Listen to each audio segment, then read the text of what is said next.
Hi, my name is Kuviko Marco. Um, I just wanted to tell you a little bit about my story today. A lot of it has to deal with a lot of abuse that I've been through as a young child, both sexual and um, abusive. Both of my parents had loved me to a sense, but I still felt uncomfortable being open to tell my story now is just to help give me some closure. Um, When I was 6 years old, my mom began to touch me in my privates, and she used to tell me her reasoning for that was because she gave birth to him. She gave birth to those balls. She gave birth to me, and that there was nothing wrong with her touching me in that place. It made me feel very uncomfortable. I reached out to my sister. My sister used to tell her like, "How can you do that to my brother? I mean, how can you put hands on him like that?" And it made me feel ugly, unwanted, hurt, and definitely confused. I mean,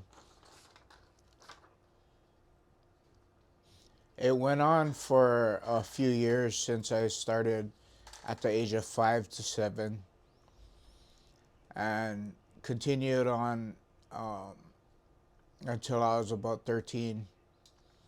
So, a lot of how I buried my feelings was I used to drink alcohol. Starting at a young age, both of my siblings used to give me baby millers when I was young. They got me addicted to alcohol and they smoked a lot of weed.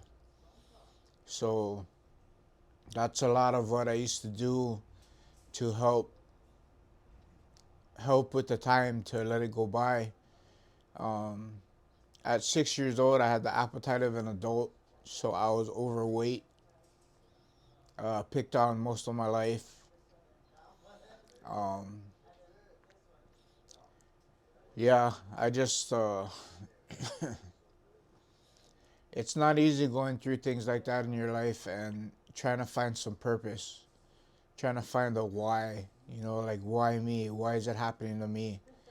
Um, it takes a lot to have to push through and realize, especially as a child, the difference from things that are happening with you to maybe a young adult trying to figure out what's right, what's wrong. And a lot of the times I would end up using over it. I hated alcohol growing up because of how my family would react on it, how they used to use it, just like water. Um, it was a big part of my life was being around alcohol and drugs. My father sold drugs for as long as I could remember. It's how he supported us during Christmas and other birthdays going by. It's never an easy thing to to want more from a family, to want things to be different, want things to be better. Um, my mom and dad didn't always get along.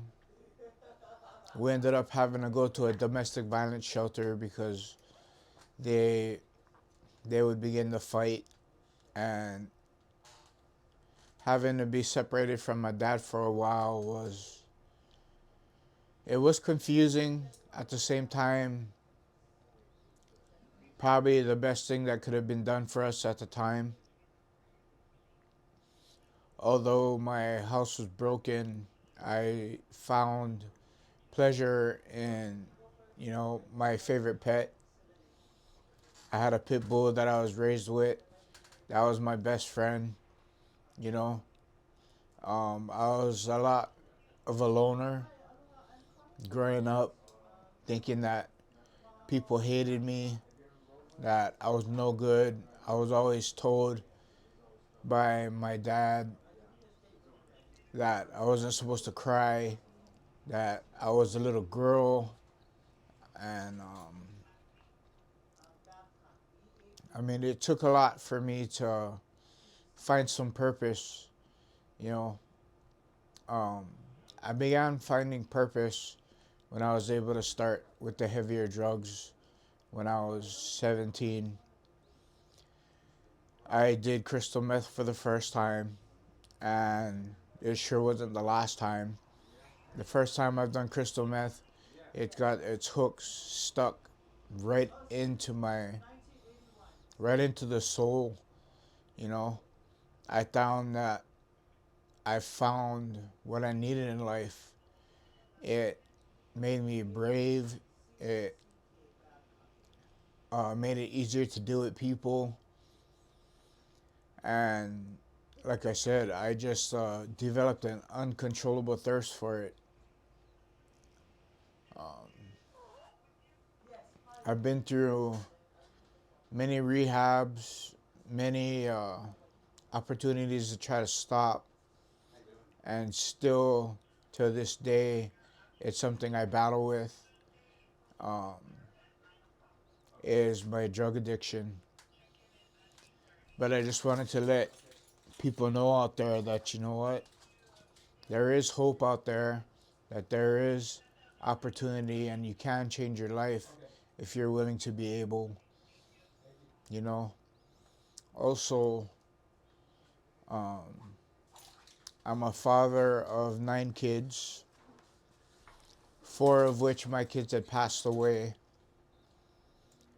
and I deal with the pain of having to live life on life's terms, yeah? There's nothing that I could say until you become a father yourself or know the loss of a child, whether it be through CPS, whether they pass away, whether they're taken from you. I've been through it all.